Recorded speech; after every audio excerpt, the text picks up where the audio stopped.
Well, good morning, everyone. Thanks for being here today, and thanks in advance for being adaptable to this video lecture setup. And especially thank you to Mrs. Davies for being here to watch over my classes in my absence. I appreciate you very, very much. So I hope everybody's having a good day so far. Today's lesson is section 13.7, tangent planes. This is a really awesome lesson because we're going to take a lot of the information that we know from Calculus 1 and we're going to translate it into Calculus 3. So before we get into this lesson, we need to do a little bit of review. We want to make sure that we understand the gradient as we learned it last week, because we're going to change it just a bit today. So part one, let's talk about a new type of gradient. Before we begin, let's talk about explicit versus implicit surfaces. A surface defined explicitly takes the form z equals f of x and y. Notice the dependent variable z is isolated, and it's a function of the independent variables x and y. So if z is isolated, that makes it an explicit function. On the other hand, a surface defined implicitly takes the form big F of x, y, and z equals 0. So in this case, we have all of our independent variables together on one side, and the function is equal to 0. So it's going to look like an equation with x, y's, and z's all mixed up together, so we call that an implicit function. Notice in the explicit form we use little f, in the implicit form we use big F. We'll be talking about big F a lot today. So a very simple example, let's look at example 1. Consider the implicit surface, 0 equals 16x squared minus 9y squared plus 144z. So notice all of the variables are together on one side, so we say that it is implicit. Write the explicit form by solving for z. So to translate from implicit form to explicit form, we just do a little bit of algebra. So we're going to solve this equation for z. Let's move our quadratic terms to the left side. So we have 9y squared minus 16x squared equals 144z. And then to isolate z, we're going to divide both sides by 144 every single term. Notice 9 times 16 is 144. So 9 divided by 144 is going to leave a 16 in the denominator. And when we divide 16 by 144, that leaves a 9 in the denominator, and we end up with z. So that's the explicit form of the function. We could flip it around so that z is on the left. And then we could also write it as a function. So we could call this little f of x and y equals y squared over 16 minus x squared over 9. Now just for the fun of it, who can identify this quadric surface? Do you know which of the 6 quadric surfaces is represented by f of xy? Notice we have a linear term. That means z to the power of 1. So remember, if we see a linear term, we narrow it down to one of the two paraboloids. So this is either elliptic paraboloid or hyperbolic paraboloid. Which one do you think it is? Yep, it is a hyperbolic paraboloid. I know you all shouted out the right answer, so good job. That is a hyperbolic paraboloid, expressed now as an explicit function. So we will be dealing with explicit versus implicit functions in this lesson. We also need to review a little bit of information about the gradient, del f of x and y. Now remember, when you're writing this by hand, this bold print del will have the vector hat over it. This indicates that it's a vector valued function, so make sure that you write it down correctly. So let's review what we learned about this gradient, del little f, in section 13.6. This del little f is what we call the gradient, and we're going to learn about del big F, which is another form of the gradient. But let's make sure we know what del little f does. Question number 1, is del f of x and y a vector or a scalar? Well, we can observe that that del in bold print is vector notation, so the gradient is a vector. Does it live in R2 or R3? It lives in the plane R2, but it helps us navigate in R3.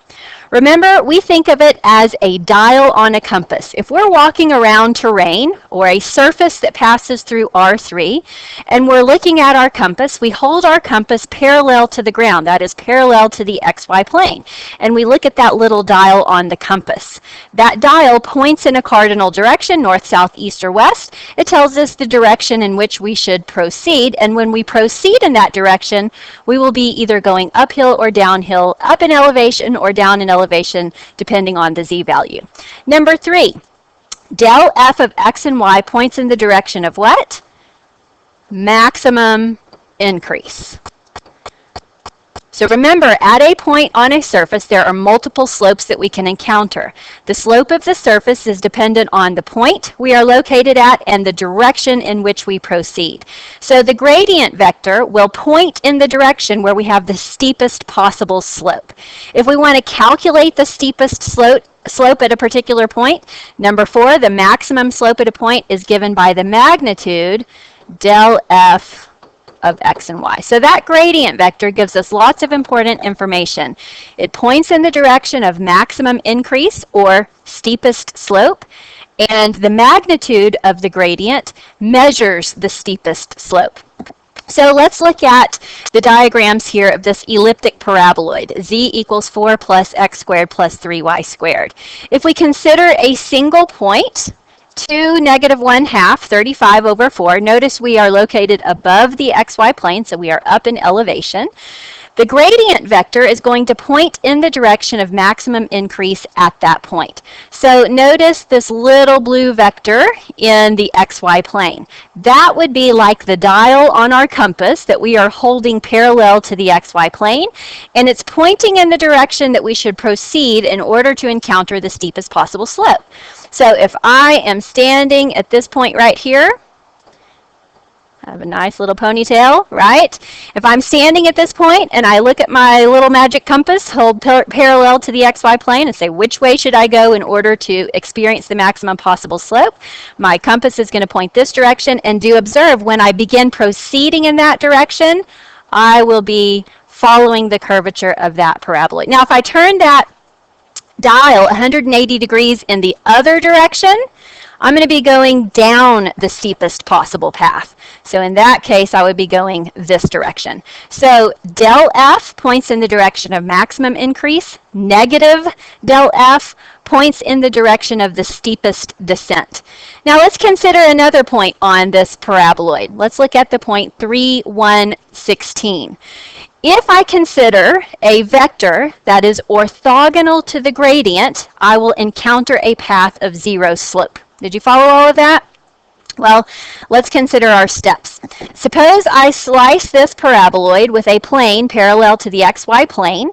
The intersection of that plane and the paraboloid would be this ellipse. And if I project that ellipse down into the xy plane, we have one of the level curves of the function. So if I'm reading a topographic map, that would connect all of the points on this paraboloid that have the same elevation. Notice our gradient vector here in pink is pointing in the direction of maximum increase. So if I follow the direction of the gradient, it's going to take me the steepest way up that paraboloid. However, if I proceed in a direction that is orthogonal to the gradient or tangent to the level curve, we're going to be walking around this nice, smooth, flat path. So del f of AB, can you fill in the blank here, is what relationship to the level curve through AB? It is orthogonal. And any direction orthogonal to the gradient indicates a path of 0 slope. Okay, I hope you feel sufficiently reviewed because we're going to make a few changes. We'll review a little bit more and then we'll add something new to our gradient. So let's talk about del big F. So del, again, if I'm writing that by hand, is going to have the vector hat. If you're typing it or reading in a book, it will be written in bold. So here's the definition of del big F. Definition: given the implicitly defined surface, big F of x, y, and z equals 0, we're going to read this, the gradient del big F is given by, notice we have our angle brackets. That indicates that we're dealing with a vector. The first component is the partial with respect to x. The second component is the partial with respect to y. Now, if I stop right there, I have del little f, right? But with del big F, I'm going to have another first derivative, this time with respect to z. So this is a 3-component vector. Now, we did talk about this at the end of section 13.6 on Thursday. This looks exactly like what we learned there. So let's talk about the perspective that we understood a gradient vector with 3 components last week. Number 1, from 13.6, del big F of x, y, and z is a vector in R3 that points in the direction of maximum increase along a hypersurface. So we just stepped everything up a dimension. We said if I calculate a gradient with 3 components, then basically my compass is now 3-dimensional. And the gradient vector is the dial within that compass that would indicate the direction I should proceed in order to experience the maximum rate of change on a hypersurface. Remember, we said slope kind of gets weird in R4, so we can call that the maximum rate of change.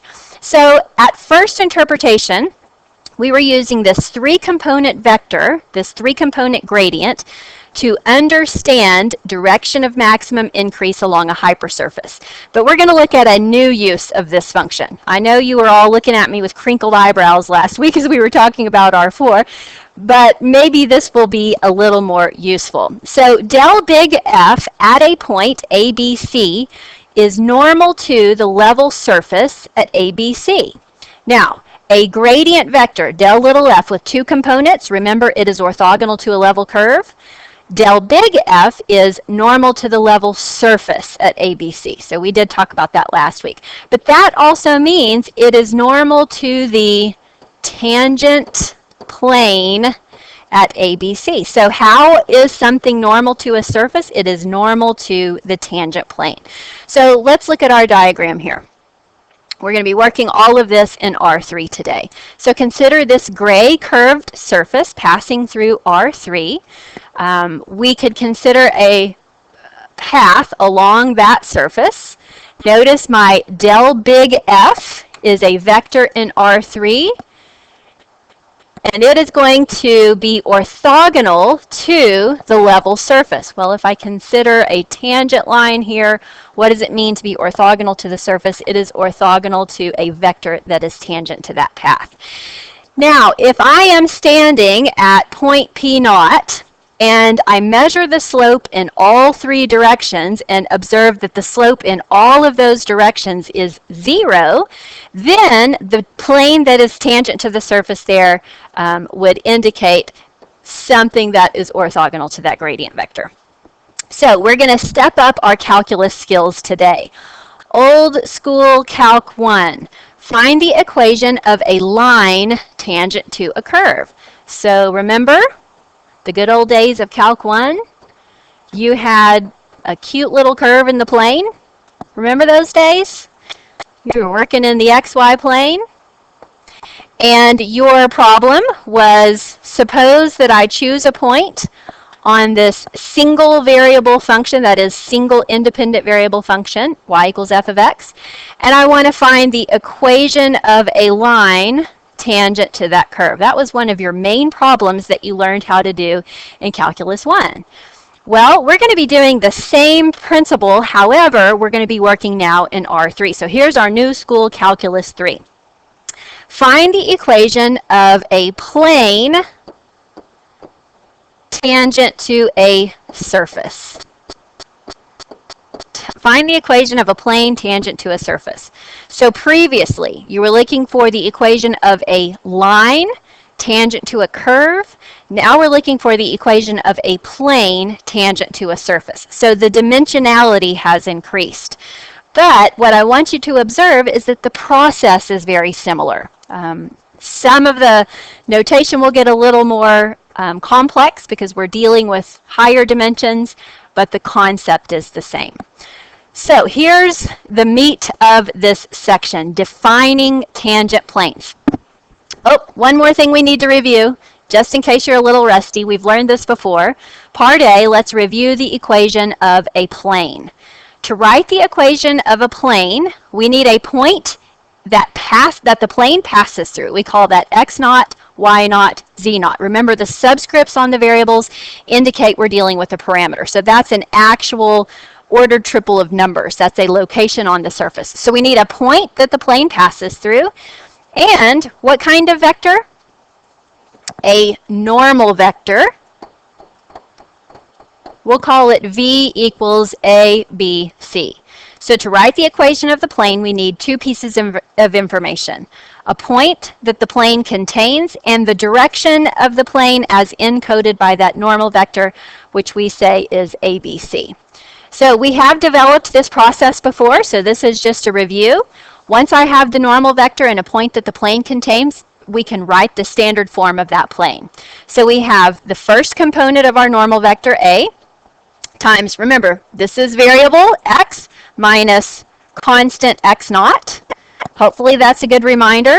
So you could figure out the next component would be the horizontal component of your normal vector times variable y minus constant y naught, which comes from the point that the plane contains. And then even if you don't remember this, you can figure out the pattern at this point, right? This would be c times z minus z naught equal to 0. So we call that the standard form for the equation of the plane. We did talk about previously rearranging this, combining like terms, getting all of my variables together, and rewriting the plane in general form. ABC equals D. Or you could say everything needs to be on one side, equal to 0. Either of those would be acceptable general forms, okay? So we have reviewed how to write the equation of a plane. Remember, we need a point that the plane passes through and its direction as encoded by normal vector. It's very similar to writing the equation of a line, right? To write the equation of a line, you need a point that it passes through and the slope. The slope kind of gives us the direction of that line. So part B, connect. The normal vector of the tangent plane is this del big F that we just introduced. So to write the equation of the plane tangent to the surface, big F of x, y, z equals 0, notice that's the implicit form of the surface. At specific point, x naught, y naught, z naught, we need to find del big F of x naught, y naught, z naught. Okay, so I'm going to start with my implicitly defined surface. I'm going to find this 3-component vector, del big F. Remember, that is a vector that is normal to the surface. And then I'm going to plug in the given location, x naught, y naught, z naught. The components of that del big F are the components of the normal vector. Okay, so that's how I'm going to find the direction of the tangent plane. The equation of the tangent plane is then big F sub x of x naught, y naught, z naught times x minus x naught plus big F sub y evaluated at x naught, y naught, z naught times y minus y naught plus, you seeing the pattern? Big F sub z of x naught, y naught, z naught times z minus z naught equals 0. Now it looks like a mess, but all we're doing here is acknowledging that the x component of my normal vector for the plane is the partial of f evaluated at the point. The y component of my normal vector, which we call b, is the partial with respect to y evaluated at the point. And then finally, the z component of the normal vector for the plane is the first partial with respect to z evaluated at the given point, x naught, y naught, z naught. Okay?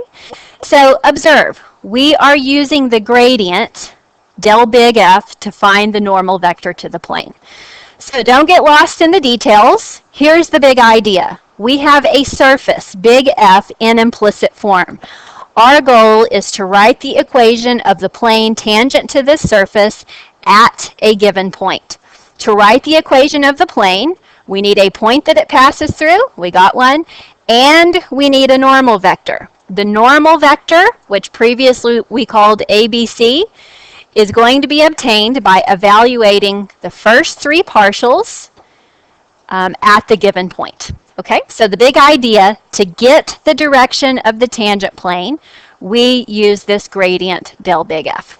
I hope that makes perfect sense. Well, if it doesn't, I'm going to keep talking. All right, question. How does the process of finding the equation of a plane tangent to a surface parallel the process of finding the equation of a line tangent to a curve? This is the part I really want you to understand, because at this point in your math education, you have mastered the skill of finding the equation of a line tangent to a curve. Remember Calc 1? Finding the equation of a line tangent to a curve. If you know this process, the process for finding the equation of a plane tangent to a surface is very similar. So you can really build on the foundation that you already have. So let's review, how do we write the equation of a line tangent to a curve? So we'll start with this one, line tangent to a curve. Tangent, well, you know what I mean there, tangent to a curve. So if I give you a function, let's say I give you the function y equals f of x, and I say find the equation of the line tangent to this curve at ordered pair AB. The first thing that you're going to do is, well, what's step one in every problem in calculus? When in doubt, what do? Find a derivative. So step one, we find the derivative, f prime of x. We know that's a function that tells us the rate of change or the slope of the curve at any point. Once I find the derivative, then I'm going to figure out what's the slope at this particular point. So I'm going to plug in my domain value. We evaluate f prime of a, and we recognize that's the slope of the tangent line, right? Once I know the slope of the tangent line, and we already have a point that it passes through, we use point slope form to write the equation of the line. So we would set it up, y minus y1 equals m times x minus x1. Okay, and in this case, x1, y1, that's my point AB, whatever this given point is. So that's x1, that's y1. Okay, so sorry for the change in notation there. So we find a derivative. We plug in our domain value, that measures the slope. Then we take those two pieces of information, the point and the slope, and we plug it in this point slope form.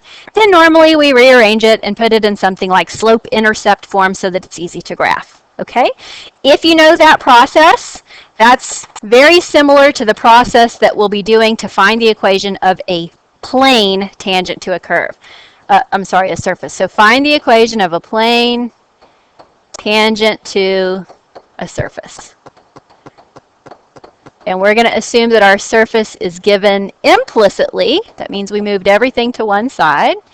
And we're interested in the location x naught, y naught, z naught. Okay, so what's the equation of the plane tangent to the surface at this location? Step one in finding the equation of a tangent line was to get a derivative.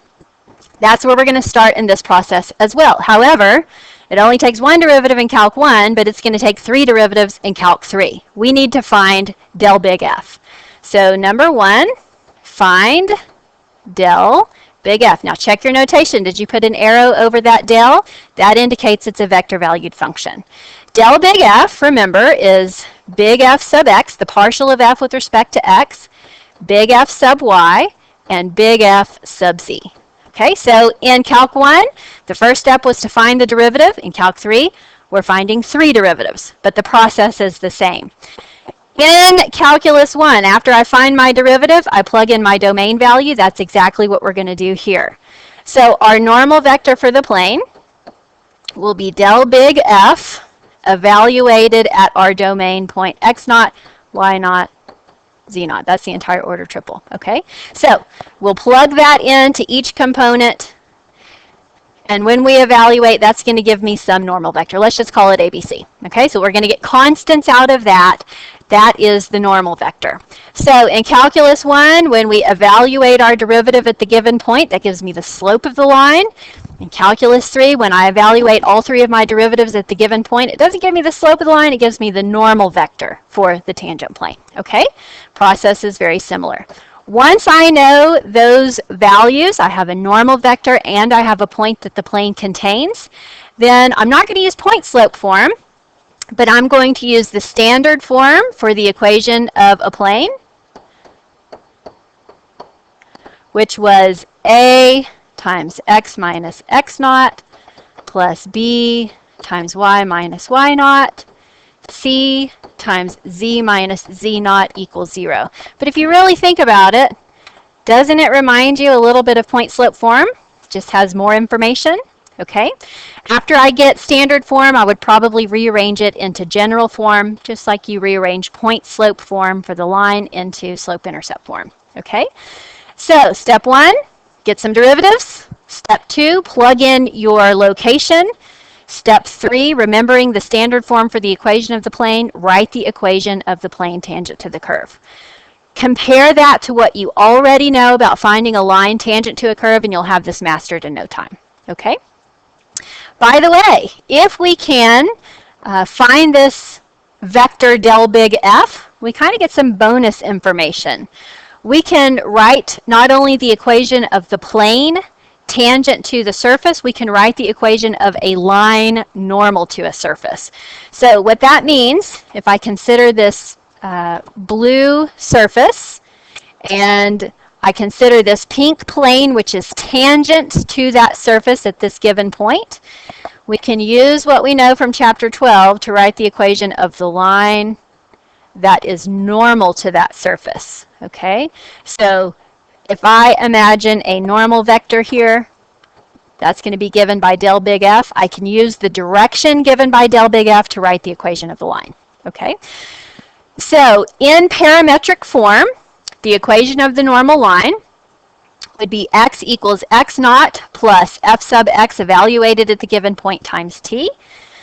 Now the notation is a little more complicated. Let me remind you where this came from. Remember we did at plus x naught, bt plus y naught, ct plus z naught when we first learned this, where the vector ABC is the direction vector of the line. So a direction vector for a line is parallel to the line, but it is normal to the tangent plane. So using our new notation, we're just recognizing that the direction vector for our line, ABC, is now obtained from this del big F function.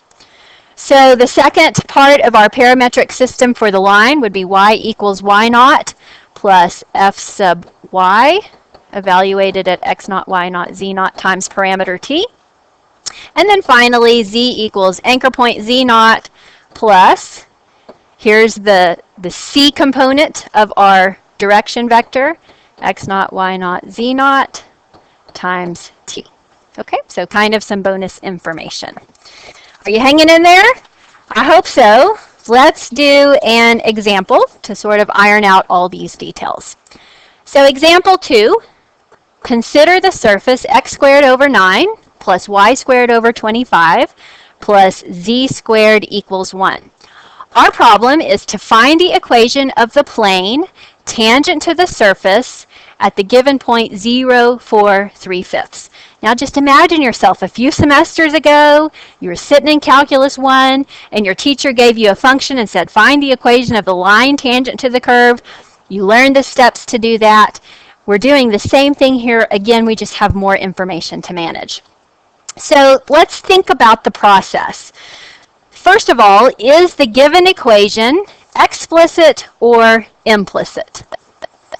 It is implicit. Now, if you're worried about this 1 over here on the other side and you're thinking, I thought it was supposed to be equal to 0, all we would have to do is move it to the other side.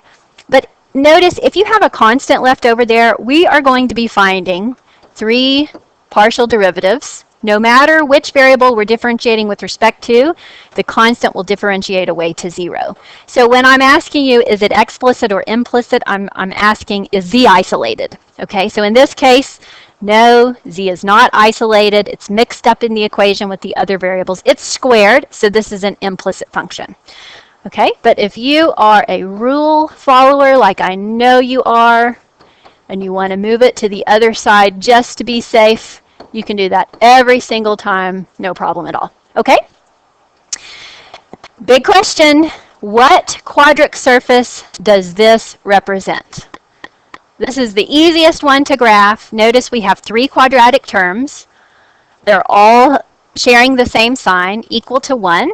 So this is what? I hope you said ellipsoid. Did anyone say M&M? This one is ellipsoid. To get del big F, which will be the normal vector for our tangent plane, we need to rewrite it. Well, in this case, I'm sorry, I kind of got ahead of myself over there. Let's move that 1 over to the other side to be exact. But again, it will differentiate away to 0 in all of our derivatives. All right, we are ready for step 1. We know we're working with an ellipsoid. We have a given point on that ellipsoid. Our goal is to find the equation of the tangent plane to that ellipsoid. So step 1, find derivatives, right? We need to find del big F. So del big F consists of a 3-component vector where each component is a derivative with respect to one of our variables. So let's find big F sub x. So I'm going to differentiate our implicit function with respect to x. We would end up with 2x over 9. Then we will differentiate with respect to y, treating both x and z as constants. So we would end up with 2y over 25. And finally differentiate with respect to z, and we end up with 2z. So there is our del big F function. Once I find derivatives, what's the next step? Plug in our given point. Just like in Calc 1, find a derivative and then plug in your domain value. Here we have found 3 derivatives, and we're going to plug in our given point. So we will plug 0 in for x, and we will obtain first component 0. Next, we will plug 4 in for y. That would give us 8 over 25. And finally, we'll plug 3/5 in for z, and we'll get 6/5. And this is our normal vector for the tangent plane. So to write the equation of a plane, we need a point that the plane contains. We got that. And we need a normal vector. We got that. Notice one has parentheses because it's an actual location in space. The other one has angle brackets because it's a vector. So watch your notation, be very careful about that. Now we're ready to write the equation of the plane. We found a derivative.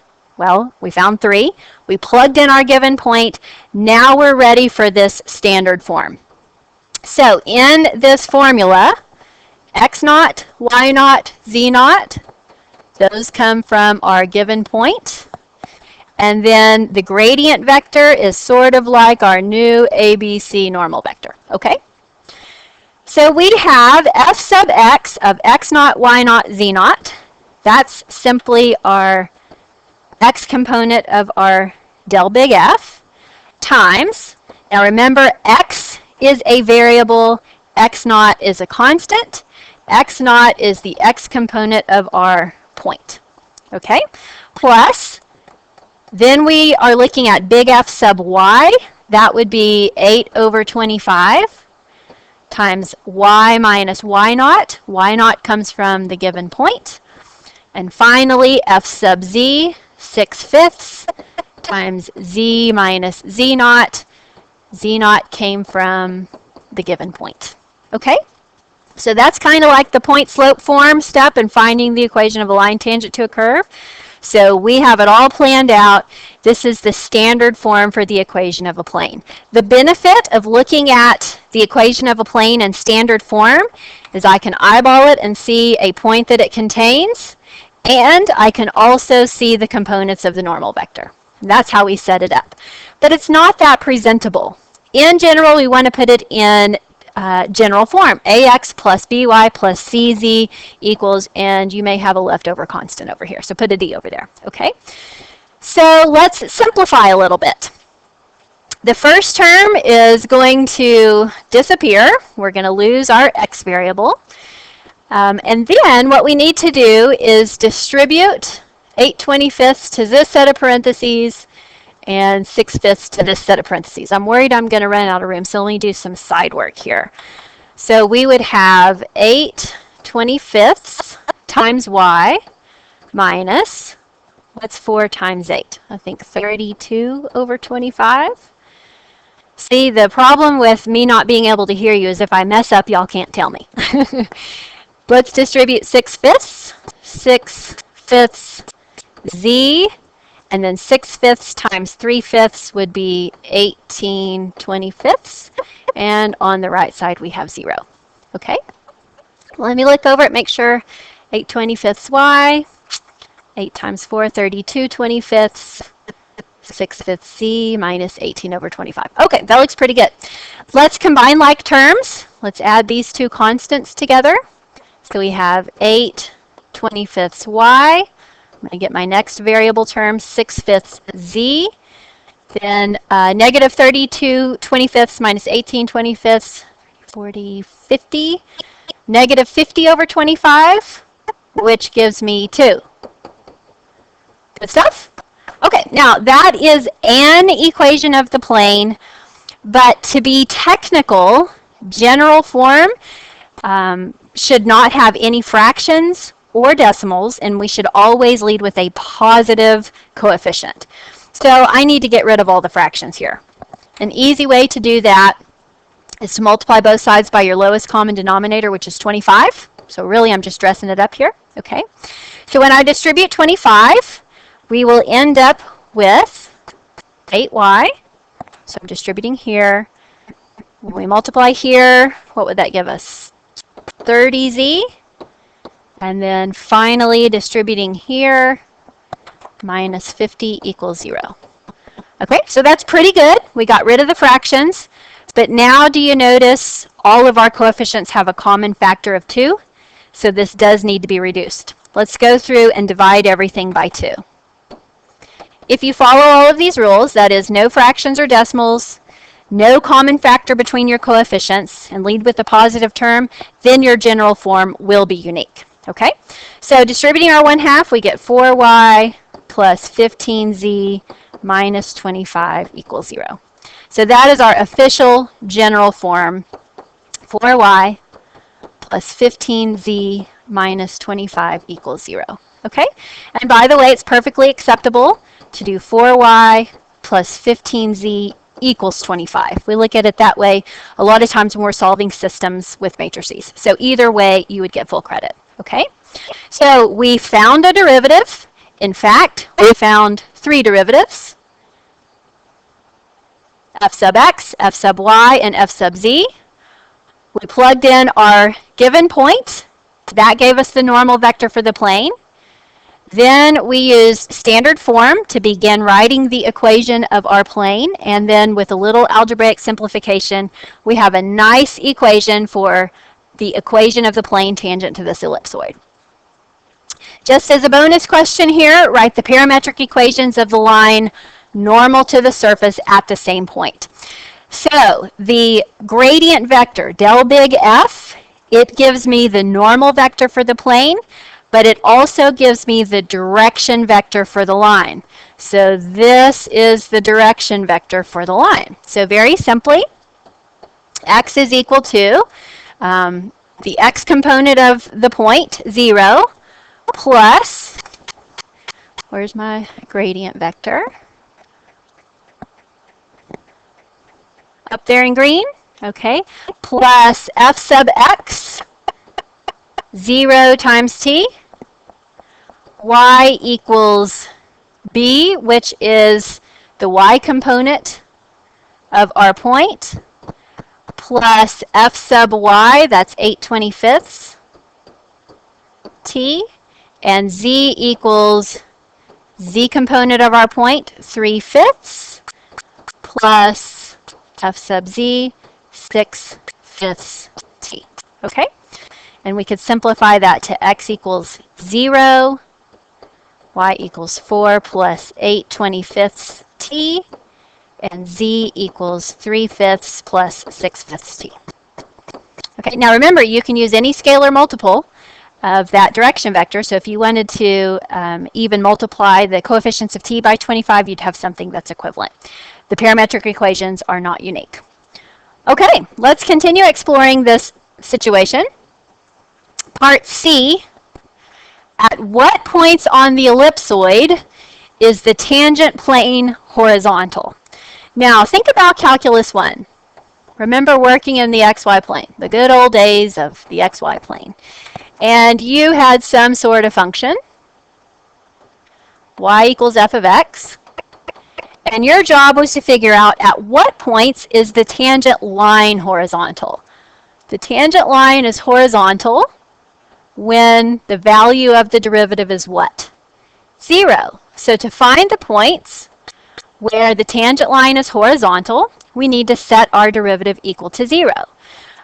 We are heading towards being able to find the maximum and minimum, not just of a curve in the plane, but of a surface in R3. So to answer this question, first sketch a graph of the ellipsoid and visually predict the locations of the horizontal tangent planes. So let's construct a graph of our ellipsoid. Now remember, the ellipsoid is the easiest one to graph. I don't have a grid there on your notes, so you'll just have to draw your own set of axes this time. So let's get that set up. Make absolutely sure that you label your axes. I'm going to dash in the negative axes.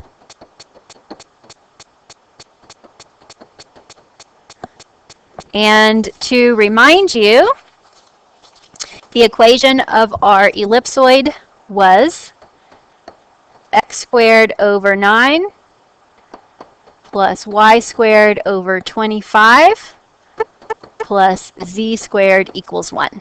Okay, so if I want to find the distance to the vertices in the x direction, I take the square root of the number beneath the x. Square root of 9 is 3. So we'll have vertices at plus or minus 3 on the x-axis.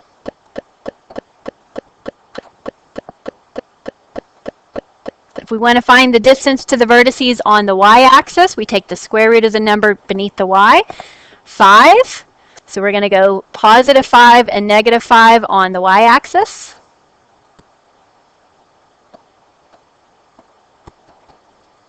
And we'll plot those vertices. At this point, we could construct our xy trace. Our xy trace would be this ellipse in the plane. To find the distance to the vertices in the z direction, we take the square root of the number beneath z. Well, there's just a 1 down there.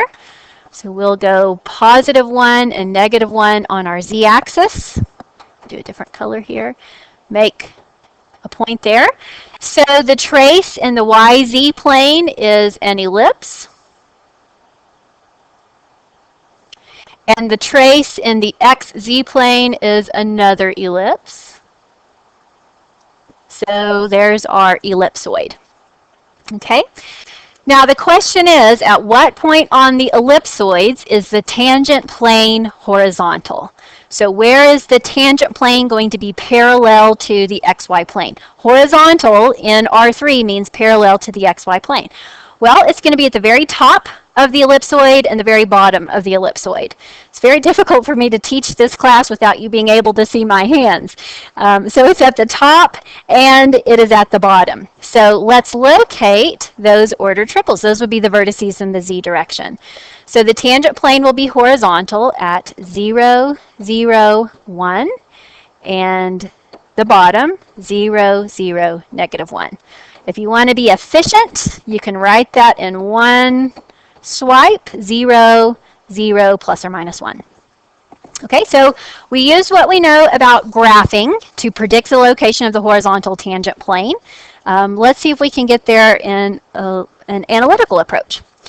A horizontal tangent plane has a normal vector of the form 0, 0, c. Notice this is some sort of multiple of your j vector. So any sort of a horizontal tangent plane is going to have a normal vector that looks like that. Of course, c can't be 0. So what we want to do is equate the corresponding components of del f of x, y, z to this normal vector and then solve for the variables. So if you'll recall, f sub x, if you want to just recalculate it, f sub x, del big F sub x was 2x over 9. I'm going to set that equal to the x component of this normal vector, and we would observe the solution to that equation is x equals 0. Big F sub y was 2y over 25. I'm going to set this equal to the anticipated form of our normal vector, and we would see y equals 0. Finally, big F sub z was 2z. We're going to set that equal to some arbitrary constant matching the form of our normal vector, and we would see z is some sort of constant. Okay? For z to be some sort of constant, what we're going to do is use the ellipsoid now and the information we just found to analytically predict the locations of those points of horizontal tangency. So I'm going to take these specifics. It says x has to be 0, y has to be 0, z has to be some sort of constant. Let's see if we can find out what that constant is. So back to the equation of our ellipse. X squared over 9 plus y squared over 25 plus z squared equals 1. We'll plug in 0 for x,